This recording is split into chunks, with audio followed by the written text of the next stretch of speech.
자, 여러분들, 우리 전 시간 이어가지고요. 우리 감가상각계에 대한 있죠. 이 세무조정에 대한 기출문제 91회차 한번 같이 보도록 할게요. 그죠? 요 문제는 뭐 어려운 건 아닙니다. 보통 하나의 계정 있죠. 기계를 내면 양적으로 어려운 게 아니에요.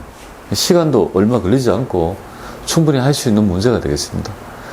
그러면 어떤 논점이 있는지 딱 보는데요. 보통 기계 하나 있고, 뭐, 그죠? 취득가 있고, 올해가 아니네? 뭐, 이렇게. 제조. 이렇게 나와 있네요. 네, 좋아. 일반적인 거고. 회사는 감가상각비를 신고 안 했다 했으니까, 기본, 그죠? 방법인, 무신고시 방법인 정률이 원칙이 되겠죠. 근데 기계는 기본값이 정률이니까, 괜찮구나. 내용연수는 5년. 이렇게 기록하고요. 세 번째가 가장 중요해요. 세 번째가 중요한 이유가, 요거는 제가 적은 거예요. 그죠? 시험장에 나온 게 아니고, 요거는 제가 적은 건데요. 3번이 가장 중요하다, 이렇게 보면 돼요. 수선비가 딱 나오면요, 두 개를 생각해야 돼요. 소액 수선비는 뭐예요? 그냥 수선비 그 계정 자체로 전부 인정. 그럼 소액 수선비가 아닌 있잖아요. 자본적 지출을 그죠? 수선비로 했다라면, 요거는 즉시상각비. 이렇게 두 개를 딱 나뉘어야 되죠. 금액을 보니까 있죠. 수선비 계정의 기계장치에 대한 자본적 지출이 500만 원 포함되어 있대요. 그러면 소액 수선비가 되죠. 소액 수선비는 금액이 적잖아요.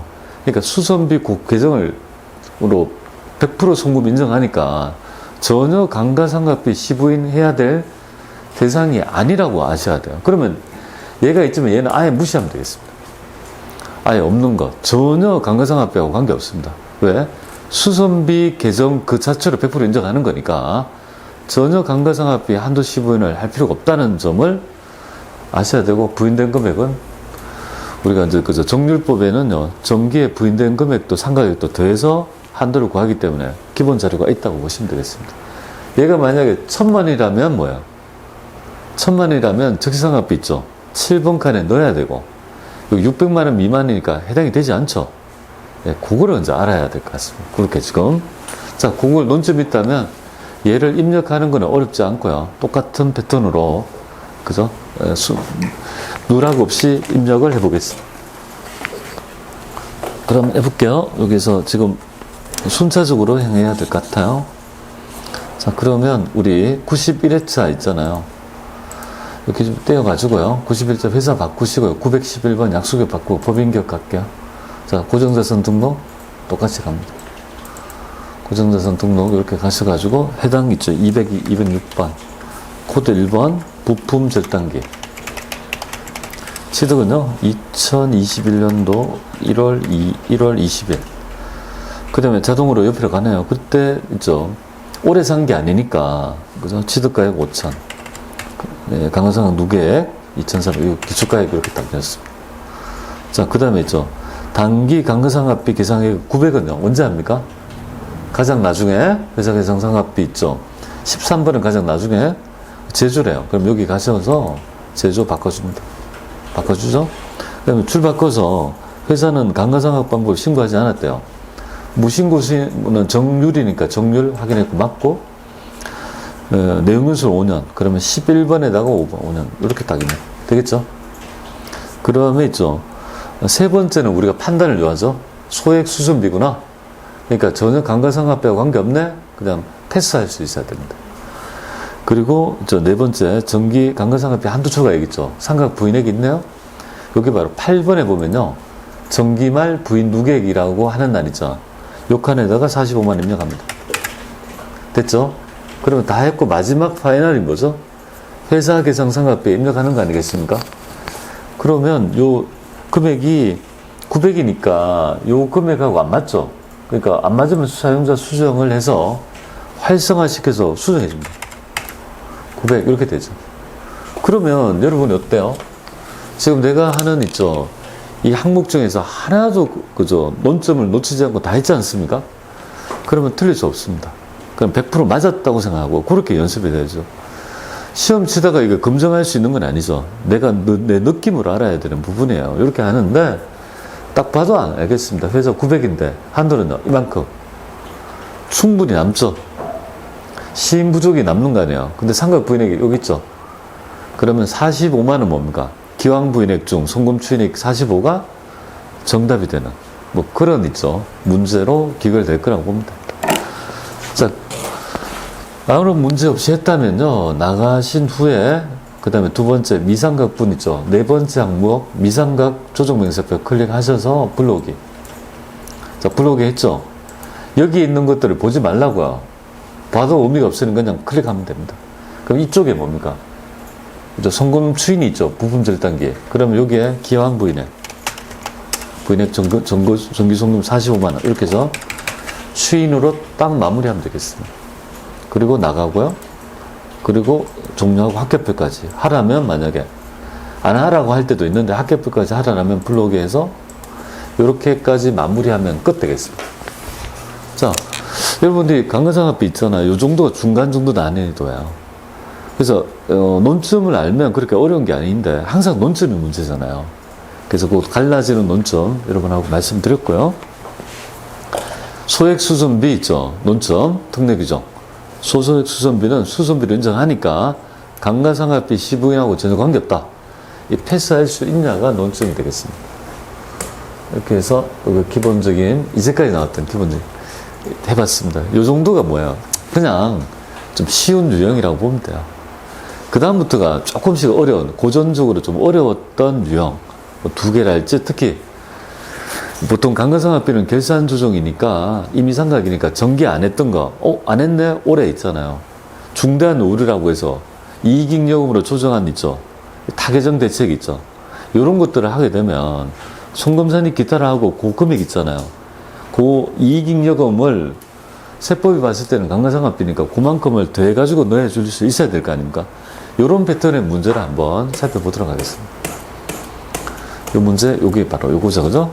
지금 안내 드린 거. 패턴이 뻔해요. 그 소액 수선비 가지고 건드리고 있죠. 요거 건드리고, 그 다음에 의제상각비 있죠. 어쨌든 거. 요렇게 해서 구성이 되어 있던 거예요. 자, 요거 한번 같이 가보도록 하죠. 얘는 있죠. 73의 문제였고, 나름 있죠. 한 자릿수의 합격률을 가지고 있습니다.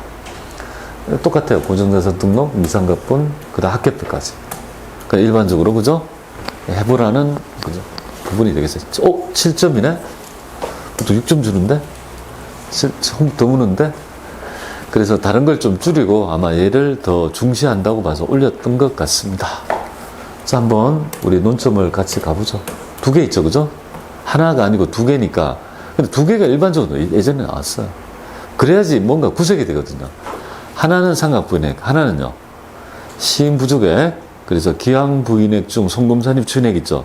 제가 2점이라 했고 잘 나온다 했잖아요. 앞에 계속 그런 문제였잖아요. 이렇게 되는 게 일반적인 패턴이에요. 두 개를 내야지 그걸 구현할 수 있지 않습니까? 자, 건물에 대한 얘기, 건물에 대한 얘기 쭉 가고 있잖아요. 쭉 갔고, 여기까지 건물에 대한 얘기. 그러니까 이렇게 쭉 가고 뭡니까? 건물에 대한 얘기 쭉 가면 되겠습니다. 그리고 요거는 기계장치잖아요. 그리고 여기에 밑에 건물에 대한 거는 강간상법을 신고한 적이 없으니까 기본적으로 뭡니까? 건물은 정액법. 기본값이네. 그리고 그 다음에 와서 다시 뭡니까? 쭉 입력하고 뭡니까? 요거 있죠. 밀린 기계, 요거 입력하고, 요런 식으로 하셔야 됩니다. 알겠죠? 순서대로 이렇게 하고, 회사 계상상각비는요, 가장 나중에 뭔가, 그죠? 나중에 한다. 이렇게 했다고. 왜냐하면 어차피 입력해 본들 자꾸 바뀌잖아요. 입력하면. 그러니까 마지막에 손을 대줘야지 될 거 아니겠습니까? 이렇게 머릿속에 딱 있고 하는데, 그래서 순서대로 뭡니까? 요렇게 하고, 아니면 이런 것들을 먼저 보고 먼저 해도 되고, 그건 나의 스타일인데요. 하여튼. 그죠? 여기에 있는 얘기를 그냥 쭉 해서 여기까지 하고, 그 다음에 한 마무리하고, 요거 하다가 여기 걸리면 요거 세무정하고 또 그렇게 해서 순차적으로 세 가지 있죠. 단계를 가지고 돌려보도록 할게요. 지금 뭐 별다른 게 없네요. 볼게요. 여기 수선비 하나 나왔잖아요. 논점이잖아요. 수선비 지출인데 금액이 얼마야? 그러면 이거는 적시상각비, 강간상각비로 봐야 되니까 7번 칸에 넣어줘야 돼. 얘는 뭐야? 요거가, 그죠? 정규로 수용 손실이지만 세법은 뭘로 보는 거예요? 강간상각비로 보는 거죠. 그러니까 요만큼은 송금산입 기타를 해주고, 나중에 여기 있죠. 기계 있잖아요, 기계. 1,000만 원을 입력하면 되고, 뭔가. 2,500을 입력해줘야 되는 거. 그게 논점이 되겠습니다. 요거, 그죠? 그것만 알면 어렵지 않게. 여기 2,500 있나? 여기 봐. 1,000만 원을 더하고 여기 전기료 수령료까지 더해서 반영한다. 그래서 요 금액이 얼마냐면요. 2,500이 하이라이트인 거예요. 그죠? 이렇게 넣을 수 있냐. 요것만 할 수 있으면, 그죠? 좋겠다, 이 말이죠. 자, 그러면 하나, 여기에 있는 부분 또 있죠. 회사 바꿔서 한번 입력해 보겠습니다.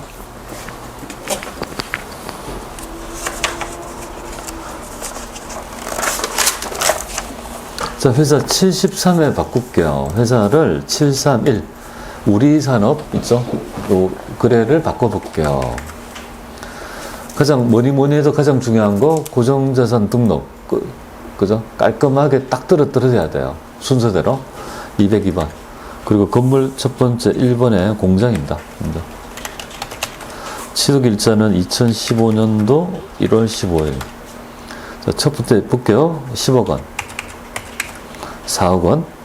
여기 기초가액이죠, 딱. 그죠? 1월 1일 시점에 있죠. 장부가액을 넣는 겁니다. 이렇게 했죠.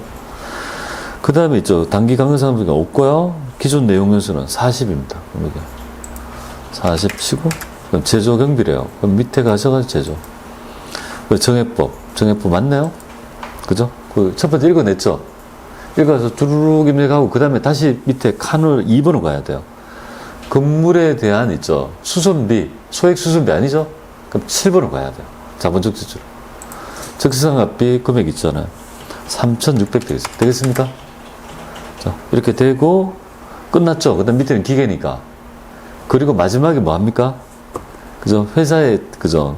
단기 회사의 개성상각비는요. 0이죠? 그러니까 아니야, 다니까 사중과 수정할 필요 없죠? 없으니까 괜찮다, 이거죠? 아니, 그러면은 신부적액이 나오는 거 아닙니까? 아, 천만의 말씀이에요. 얘가 뭐예요?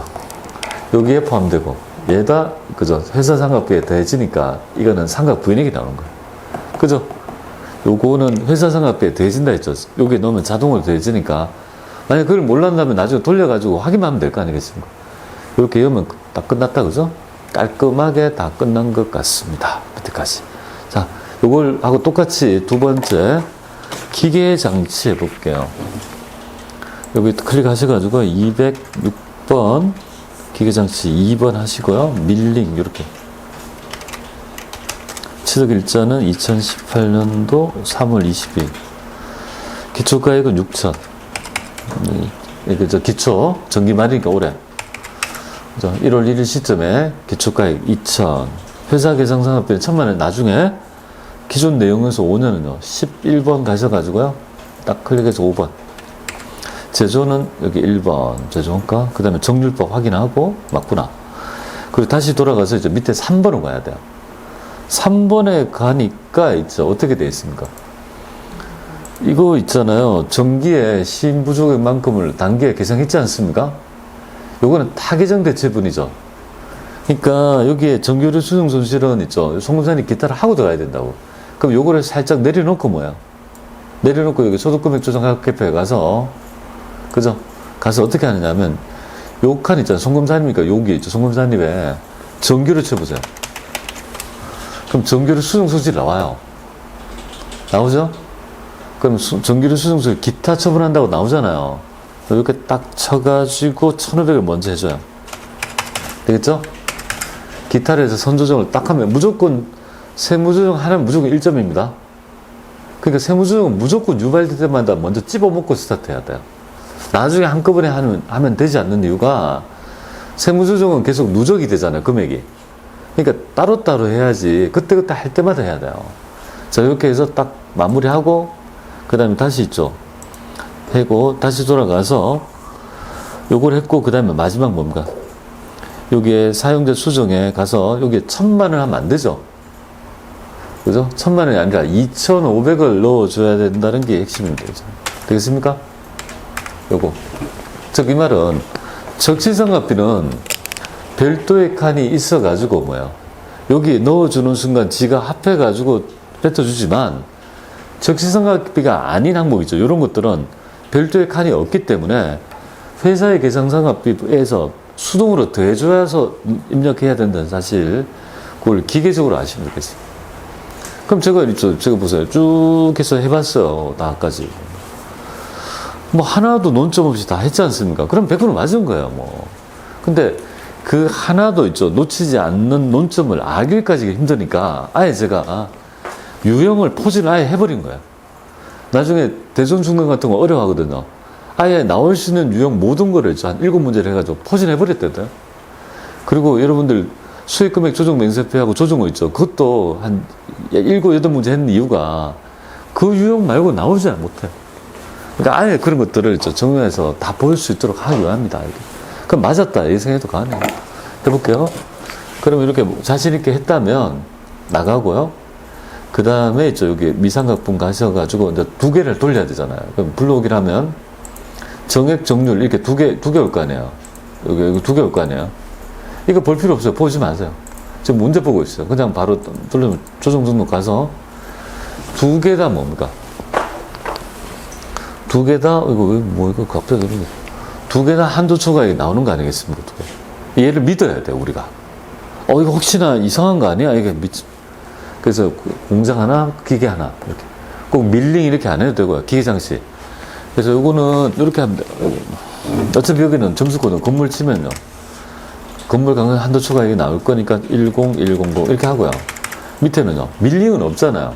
기계 장치 이렇게 하면 여기 나오잖아요. 이렇게 해서 귀찮으면 이렇게 6960 이렇게 해서 되겠죠? 그럼 세무조형 몇 개 나와요? 3개 딱 나오잖아요. 그죠? 하나, 둘, 3개 딱 나왔잖아요. 근데 얘가 그날 저녁에 있잖아요. 8시 반이면 가다만 뜨죠? 근데 이 금액이 기억이 나요. 여러분들 해보면. 정말요. 그러니까 종전을 딱 했어요. 그리고 나는 몰라요. 모르는데 말이에요. 그날 가서 가다만을 매겨보면요. 이 금액이 딱 나오잖아요. 이렇게. 그죠? 예, 그죠? 처음에 송금산이 기타를 치고, 그 다음에 삼각 부인액 2개 있죠. 1010만원 유보. 6960 있죠. 유보. 이 2개가 나오잖아요. 이렇게 3개. 이렇게 자신있게 할 수 있는, 근데 여러분이 혼자 해보세요. 잘 안 돼요.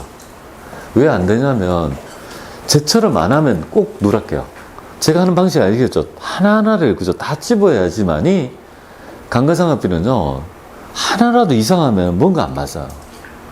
엉키니까, 제가 푸는 습관대로 여러분들이 있죠. 좀 풀어보시고, 제보다 더 꼼꼼하게 할 수 있는 방법이 있다면 그걸 해서 에러가 없도록 꼭 여러분 해주시면 좋겠습니다. 요까지가 예전에 나왔던 그 감가상각비의 난이도의 최고의 문제라, 요 문제입니다. 요 정도 수준을 벗어난 적이 없었습니다.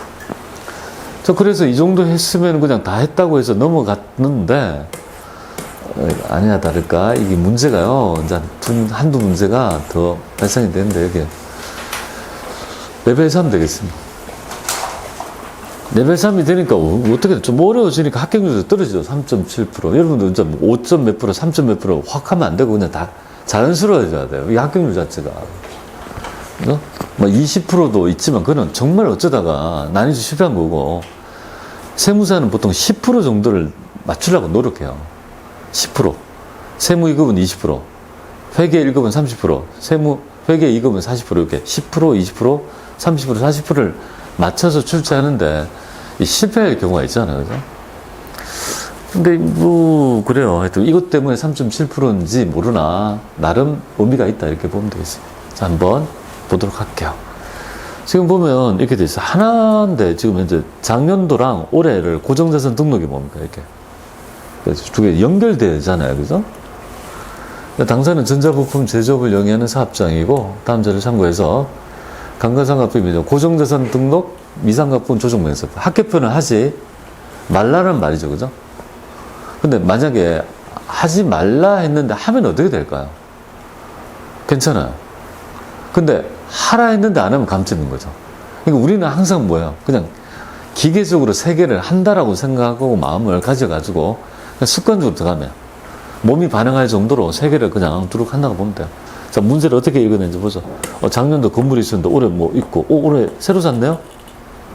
그러면 여기서 하나의 논점은 올해 취득하는 자산은 그저 정기가 아니잖아요. 그러니까 기초가액으로 넣지 않고 네 번째 4번이라고 고정자산에 뭐 4번이 있어요. 단기 취득 및 증가라고 하는 4번 칸이 있거든요. 거기에 입력을 해야 되겠다는 거. 요거 하나. 그죠? 이거 되겠죠, 그죠? 요거는 올해 있죠. 기초가액에 넣지 않는다는 거죠. 그러면 건물은 기초가액에 넣어야 되는데, 취득가액이 있고 5천, 뭐 이렇게 되는데, 뭐지? 얘는. 이거 말이네요. 근데 여기서 얼마가 올라갔어요? 1,500이 뭔가 있잖아요. 자본적 지출이 증가했다는 거 아니겠습니까? 그죠? 뭔가 더 변동이 있었다는 거죠. 아니야 다를까? 어떻게 돼요? 1,500만, 엘리베이터 신축을 해서 1,500만을 자본적 지출을 했다 이거죠? 그 말의 의미는 뭔지 아세요? 자본적 지출액을 자본적 지출로 제대로 했다는 말이에요. 자본적 지출을 수익적 지출로 처리한 거는 적시상각비가 되는 거고, 얘는 자본적 지출을 제대로 건물에 올려가지고 제대로 했다는 거죠. 그죠? 그러니까 요 금액 1,500이 늘어났다는 거 아니겠습니까? 요거를 적시상각비라고 생각하면 안 돼요. 자본적 지출을 자본적 지출로 건물로 계산했다는 말이에요. 그러면 요렇게 요 정보는 뭐가 될까요? 요렇게 요 정보는. 요 정보는. 요걸 보게 하는데요. 여기 바로 있죠. 1,000만 원이었는데 올해 기말에 5천이 됐다는 말은 뭐야? 4천만 원만큼이 추가적으로 강가상각 누계액을 계상했다는 거죠. 여기 바로 있죠. 올해 토탈 우리 회사가 계상한 강가상각비의 금액을 주지 않고 네가 추론해서 해봐라는 말입니다. 이것도 뭐예요? 1,000만 원 없다고 생겼으니까 1,000만 원이 회사 계상 상각비가 되는 거 아니겠습니까? 5천이 아니고 여기서 추가된 거 있잖아요. 그걸 의미하는 거 아니겠습니까? 하여튼 올해 강가상각 누계액 4천을 올렸다는 거 아니겠습니까? 그죠? 그걸 이제 이해를 하시면 될 것 같아요. 그리고 뭐 내용연수 어쩌고저쩌고 모르는데 좋다. 그리고 기타에 보니까 어떻게 되냐면 이렇게 돼 있죠. 그리고 기타는 그저 엘리베이터를 대체로 했다는 것이고, 여기 뭐죠? 당사 건물 있죠, 건물. 그 건물에 대한 정기 시임 부족액을, 그러니까 미달 계상액을 단기에 뭡니까? 요렇게 있잖아요. 정규로 수정 손실로 이익잉여금을 처분했다고 하면 뭐야? 그죠? 맞죠? 그러면 어떻게 해야 되냐? 이렇게 하면 돼요. 총검사리 기타를 해야 되죠. 그리고 나중에 회사 계상 상각비에 요 1,000만을 더할 때 어차피 4천만 더 하면 돼요. 왜 4천만 할까? 여기도 누계액 했잖아, 그죠? 그죠? 누계액을 계상했기 때문에 나중에 회사 계상액은 뭐야? 4천만 넣어주면 되겠습니다. 1,000만을 더 할 필요가 없는 거지. 정확히 말하면 회사 계상 상각액은 얼마냐면요, 3천이 되겠습니다. 3천이 되고 요 계정을 1,000만 해서 뭡니까? 그죠? 5천이 됐다는 거죠. 강가상각 누계액이 손익계산서에 3천 올리고 요것도 1,000 올렸으니까 이게 그죠? 5천이 된 거 아니겠습니까? 그러니까 요거까지 그죠? 회사가 계산한 금액은 얼마다가 없잖아요. 그거 IS 얼마가 있었는데 요걸 대해서 할 필요가 없다는 말이에요. 어차피. 그게 큰 차이점이죠. 앞에랑 위에 문제랑 밑에 차이점 아시겠습니까? 요렇게 내니까 사람들이 좀 어려웠다는 거예요. 하여튼 그래도 송금사리 기타는 하나 찝어먹고 들어가야 되는 거 아닙니까? 그러니까 요까지가 뭐죠? 요까지가 본사 건물, 이게 전부 다 건물에 관한 얘기예요. 그리고 그죠? 기계장치에 대해서는 별다른 말이 없습니다. 그리고 강가상각 및 내용연수는 상기 자료에 제시된 대로 관행서에 신고했고, 강가상각 및 내용연수는 법인세법상 기준을 정한다. 근데 여기서 뭐 나오냐면 내용연수가 3년이 될 수가 있습니까? 우리 있죠. 강가상각 자산은 최소 몇 년입니까? 기준이 5년이고 신고한다 하더라도 4년에서 6년 사이에 선택할 수 있는데 갑자기 왜 3년? 이상하죠? 그리고 기계장치 요놈은 기준 내용수가 50% 이상 경과된 뭡니까? 중고자산의 취득이라는 말을 함으로써 중고자산의 경우에는요, 만약에 이 경우에 50%때 2년에서 뭡니까? 5년에서 50% 있죠. 소수점 이하는 절사하면 2년에서 5년 사이에 선택할 수 있기 때문에 3년이라는 내용연수가 나타났다는 것도 뭡니까? 좀 더 확대해서 보면 볼 수 있는 문제예요. 근데 이거는 전혀 상관없이 풀어도, 그죠? 무방한 문제였어요, 3년. 왜냐면 2년, 3년, 4년, 5년 중에 선택할 수 있었기 때문에 그냥 3년 하더라도 어차피 뭡니까? 전혀 상관이 없는 문제입니다. 이걸 얘가 없다 하더라도 뭐야? 아무런 문제가 되지 않는 문제죠. 근데 사람들은 이거의 의미가 뭘까라고 막 생각해 보잖아. 얘가 제시하는 함의가 있을 건데 어떤 이유, 뭔가 있을까? 뭐 이렇게 할 거 아니겠습니까? 자, 이렇게 해서 분석을 했어요. 근데 우리가 이 문제가 왜 레벨 3이냐면요. 그 바쁜 시간에 펼쳐놓고 제가 풀이한 분석대로 있죠. 여러분이 그 눈에 그 분석이 들어오냐 이 말이에요. 그건 어쩔 수 없어. 연습을 해야 돼요. 저도 처음부터 잘했겠습니까? 자꾸 많은 유형을 보다 보니까 그렇게 늘어가지고 볼 수 있는 능력이 커진 거 아닙니까? 여러분들도 이렇게 좀 하시면 돼요. 그죠? 그래서 요거는 보통 제가 해설 강의, 보통 일반적일 때 강의 안 하거든요. 여러분이니까 하려고 넣었어요. 왜냐면 보는 방법이 좀 다르지 않습니까? 자, 그러면 요거 건물에 치어가지고 한번 요게 분석하는 거 있죠. 내용 한번 해보겠습니다. 이것도 똑같이 하면 되겠습니다. 여기는 85에 될까요? 그러니까 사람들이 이걸 많이 틀렸어요. 6점이 왕창 나가니까 뭐야. 그죠? 이게 쉬웠다면 한 8% 정도 되는, 8, 9% 정도 됐을 거야. 합격률이. 근데 얘가 너무 틀리니까 뭐야. 부분 점수 잘 못 맞고 하니까 뭐야. 하나는 맞겠네. 송금산이 기타 1점 되겠네. 그러니까 좀 이렇게 약간 낮은 합격률을 했습니다. 해보겠습니다. 자, 회사를 바꿀게요. 85회차 바꿀게요. 네, 851 해서. 네, 그 대전기업 바꿔서 해보겠습니다. 자, 첫 번째, 그죠? 똑같습니다. 여기 세 개를 그냥 지금 여기에서는요, 두 개만 했지만 저는